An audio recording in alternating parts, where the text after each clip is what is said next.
Քաղաքից ինչքան հնարավոր է շատ դուրս գալ։ Մեր քաղաքը շատ է աղտոտված։ Օդը, չգիտեմ, այդ շինարարությունը, որը կատարվում է առանց ինչ-որ համապատասխան հսկողության եւ այդ շինանյութի հետ կապված այդ փոշին, այդ աղմուկը, այդ ամեն ինչը տարածվում է եւ դա կարճացնում է մեր կյանքը բոլորի։ Նու կարծում եմ տարիքի բերումով մայրս 94 տարեկան է, մյուս անգամ մայրիկիս կհրավիրեք, եթե տարիքի բերումով։ Ես եմ գալու, կհամարեք տարիքը ասել, պարոն պրոֆեսոր, թե չէ, թե թաքցնում եք ձերը։ Ես 73, այս տարի կլինեմ 74 տարվա վերջում, այո։ Տեմպը ոնց եք զգում, այսինքն կեսաթոշակի տարիքի մեջ եք արդեն։ Գիտեք, սովորաբար եթե մարդ սկսում է մտածել, թե տեմպը ինչպես է զգում, թե չգիտեմ ծանր է բարձրանում աստիճաններով, թե թեթև է բարձրանում, արդեն նշանակում է, որ ուղեղը ծանրաբեռնված է։ Ուղեղը չպետք է շատ ծանրաբեռնված լինի հենց այդ հարցերով։ Ուղեղը պետք է ծանրաբեռնված լինի այն հարցերով, որոնք ուրախացնում են, որոնք թեթևացնում են եւ երջանկացնում են մարդուն։ Պետք է այդ ծանրացնող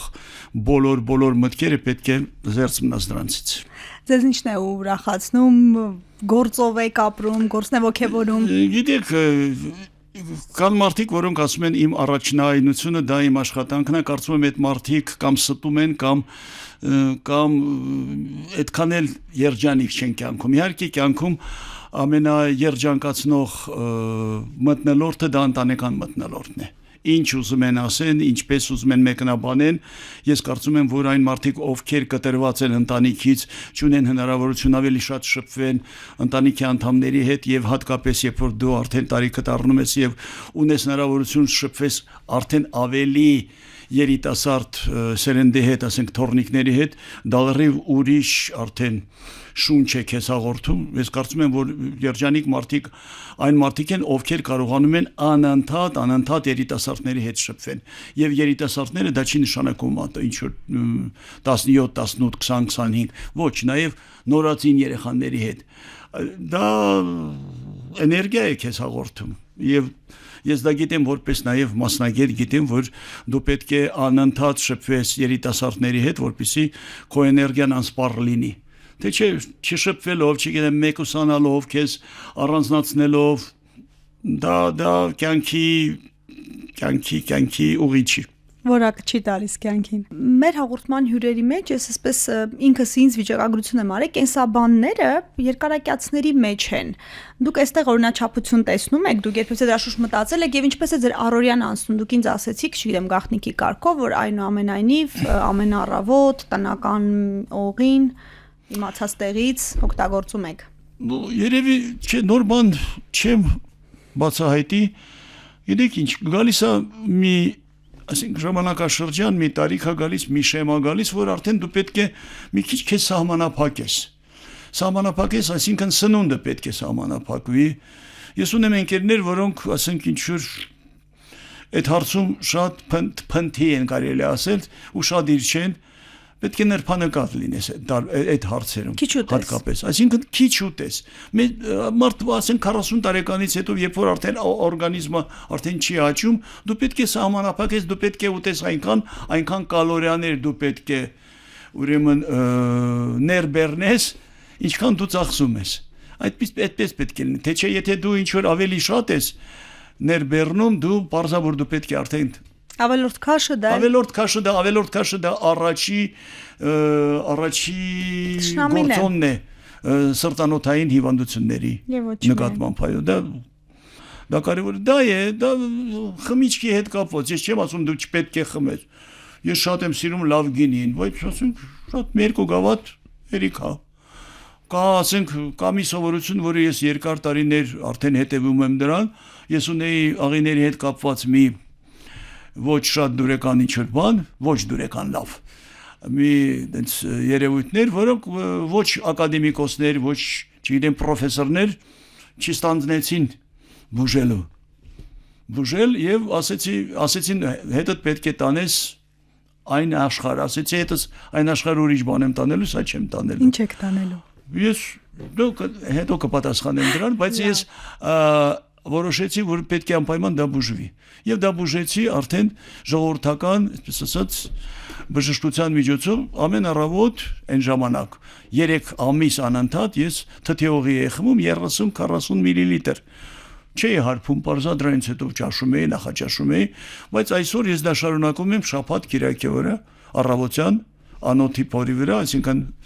դեռ միջ նախաճաշը եւ դա ինձ օգնում է իմ անոթները մաքուր պահել, ստամոքս աղիքային համակարգը ինչ-որ էլի լավ Ձեր սպահել խնդիրներից։ դա է կարևորը։ Ձեր մանկությունից ինչ եք հիշում։ Մանկությունս հիշում եմ հետևյալը, որ մանկությունս շատ երջանիկ էր։ Մանկությունս երջանիկ էր, քանի որ ես ծնվել եմ ընտանիքում, որտեղ լիարժեք ընտանիք էր։ Մի բանը իհարկե, որը ինձ այդքան էլ չէր գոհացնում հետագայում, որ պապիկ չեմ ունեցել։ Պապիկս մահացել էր մինչև իմ լույս աշխարհ գալը, եւ հայր, մայր, ունեցել քույր, եղբայր, եւ շատ կարեւոր եմ համարում, որ ունեցել եմ տատիկ, որը շատ այն ժամանակ տատիկս 1900 թվականի ծնունդ է։ Այսինքն երբ որ ես ծնվել եմ, արդեն ինքը 50-51 տարեկան էր, եւ հիշում եմ հետեւյալ շատ պատկերավոր եմ հիշում եւ անուններն եմ նույնիսկ հիշում իր ինկերուհիների, իր հարևանների, հարազատների, որոնք գալիս էին տատիկիս մոտ եւ ասում էին Շուշան ինձ նամակ գրի, կամ այս նամակը կարդա, տարաճանած չէին։ Դե այդպես է եղել։ Գյուղից եկել են, ոչ բոլոր գյուղերում է եղել, ասենք, բաներ, դպրոց, իսկ տատս ավարտել է դպրոց, տատս լավ ուրեմն տարաճանած էր եւ իմ առաջի տարերը, որ ես սովորել եմ, դա եղել է մեր հայկական տարերն են եղել։ Այն հին ուղղագրությամբ բարձա, հին գրաֆիկայով վերջը եւ այսօր ես չգիտեմ, ցավով ասեմ կամ չգիտեմ, այդպես կարոտախտև եմ ընդունում, որ մեր այդ բանը, որ կարոտով, որ չի մնացել այդ հին բանը, այդ ուղղագրությունը էլի։ Հայերենը գիտեք, ռուսերենը գիտեք, ադրբեջաներեն, որպես չեմ ասում հայերեն գիտեմ, բայց ասենք երբ որ պետք է դասավանդման հետ կապված, աշխատանքի հետ կապված, ասենք հոդվածներ գրել, հաղորդակցվել մարդկանց հետ։ Ֆրանսերեն էլի խոսում եմ, էշը ցեղից անում եմ։ Իսկ դպրոցում հայկական դպրոց եք գնացել, ադրբեջաներեն սովորում էիք։ Ես գնացել եմ, քանի որ հայերեն իմացել եմ, հայերենը մեր իրողությունը այնպիսին էր, որ սովետական իշխանության ժամանակ, որ հայկական դպրոցները Հայաստանից դուրս էին մնացել Հայաստանի իշխանության բանից նրանց օգնությունից դուրս էին մնացել, նրանց տեսադաշտից դուրս էին մնացել։ Եթե ես դա գիտեմ, ուղղակի այդ իրողությունը շատ լավ գիտեմ, քանի որ մասնակցել եմ մի քանի ուրեմն դեպքերում, ադրբեջանական դպրոցները Հայաստանում ուշադիր հսկողության տակ էին ադրբեջանական ուրեմն իշխանությունների կողմից։ Նրանք այստեղ ուղարկում էին իրենց շրջանավարտներին, այդ իրենց համասարաններից կամ ասենք ինչ որ այդ մանկավարժական ինստիտուտներից այդ շրջանավարտներին ուղարկում էին այստեղ